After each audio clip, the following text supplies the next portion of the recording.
If you feel tired between 1 and 3 p.m., you are experiencing a biological requirement for rest.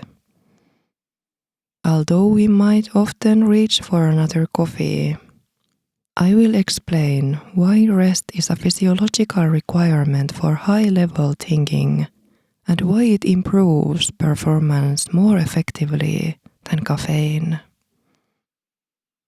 Our brain is actually evolved to rest in 2 segments, one long period at night and one short period in the afternoon. We can see the proof of this in 2 clear indications, and this happens regardless of how many carbs you have eaten. First, our internal biological clock is responsible for regulating our core body temperature throughout a 24-hour cycle. When you wake up, your body temperature begins to rise, which acts as a signal to the brain and body to increase metabolic activity and alertness. During the afternoon, there is a distinct temperature drop, and just as it does at night, lower body temperature helps you to fall asleep. Secondly, from the moment you wake up, our brain begins to accumulate a chemical called adenosine, which is a byproduct of cellular energy consumption. Higher concentrations of this chemical lead to higher sleep pressure. By the afternoon, a significant amount of sleep pressure has been built up, causing fatigue. The motivation to actually rest is that it fundamentally transforms the chemistry and efficiency of the remaining day.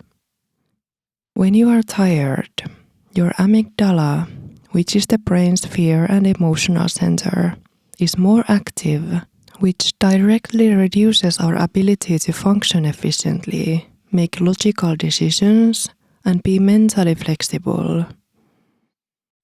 Secondly, when you are tired, your dopamine receptors don't function optimally, which makes it harder to get things started and done. That's the reason going to the gym later in the day is significantly more difficult.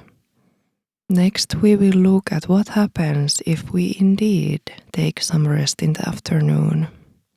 But before going into that, it's worth mentioning that not fully sleeping but deeply resting is shown to be nearly as restorative as sleep, and sometimes even more practical than getting into sleep because it keeps your rest time under control.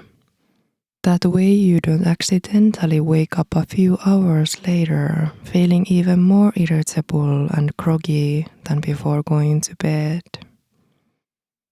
Here are the 2 specific neurological processes that happen during the short rest.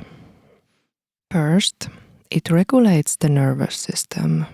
A productive morning keeps the body in a sympathetic state, characterized by elevated cortisol and adrenaline.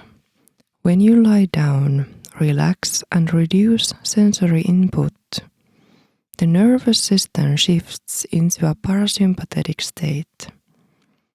This lowers stress hormones, allowing the brain to operate more efficiently.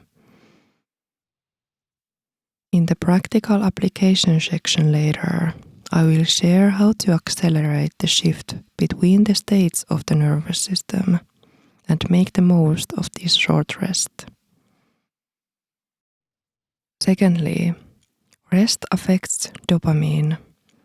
A period of deep rest increases dopamine availability in the brain. Constant input, notifications, rapid decision-making can lead to dopamine receptors becoming less sensitive. A period of deep rest allows these receptors to recover their sensitivity. Since dopamine governs motivation and the ability to stay on task, restoring these levels makes the rest of the day feel significantly less demanding. Now the practicalities.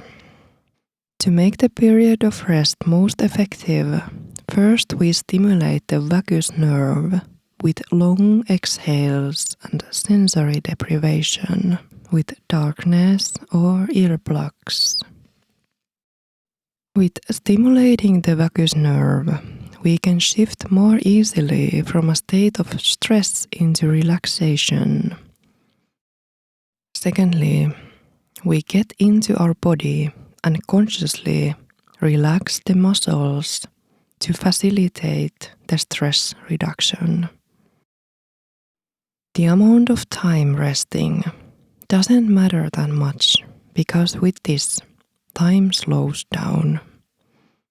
It can be 5 minutes, 20 or 30, however much you need. You will know by the time when you don't bother laying there anymore. And if you want to lay there sensory deprived for hours and for the rest of the day, your nervous system is clearly overloaded. Now we have actually reduced the stress, replenished our dopamine, and given what the body was asking for. Whereas, if we masked the fatigue with caffeine, it would have increased the stress in the body, making our heart pound. What our body needed after all was to lower the stress and balance the input, output, and the nervous system.